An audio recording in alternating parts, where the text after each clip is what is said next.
Ішкі істер министрлігі жедел іс-шаралардың нәтижесінде еліміздің 4 өңірінде синтетикалық есірткі өндірумен айналысқан қылмыстық топтың жолын кесті. Мамыр айында Өскемен қаласында жиһаз бизнесінің атын жамылып, синтетикалық есірткі өндірісін жолға қойған жергілікті тұрғын ұсталды. Ол қойманы жалға алып, жабдықтар мен химиялық заттар әкелген. Ұстау кезінде 1,5 килограммға жуық дайын есірткі, 1,5 тонна прекурсор, сондай-ақ зертханалық және буып тиюге арналған жабдықтар тәркіленді.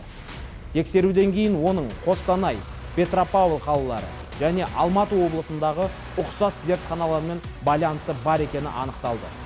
Полиция қызметкерлері қылмыскердің қозғалыс маршруты және күн тәртібін бақылауға ұстады. Осылайша полицейлер бір мезетте бір қатар өңірде жедел операция жүргізді. Бір уақытта 2 қалада қылмыстық топтың мүшелері құрықталды.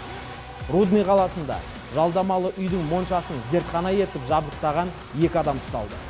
300 граммнан асатын дайын есірткі, химиялық заттар, қорғаныш костюмдер және жабдықтар тәркіленді.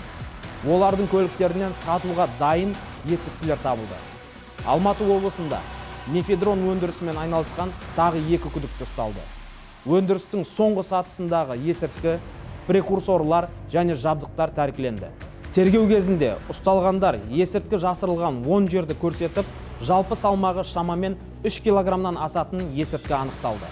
Жалпы қала көшелеріне синтетикалық есірткінің 11 мыңға жуық дозасының таралуына тосқауыл қойылды. Қабылданған шаралардың нәтижесінде 6 килограммнан астам синтетика заңсыз айналымға жіберілмеді. 4 тоннаға жуық прекурсор тәркіленді. Ішкі істер министрлігі қоғам қауіпсіздігіне бей-жай қарамайтын азаматтарға алғыс білдіре отырып, өз кезегінде құқықтық тәртіпті қамтамасыз етуді жалғастыратын болады. Бірлесіп қана біз қалаларды қауіпсіз етіп, болашағымыз, яғни балаларымызды есірткі қаупінен қорғай аламыз.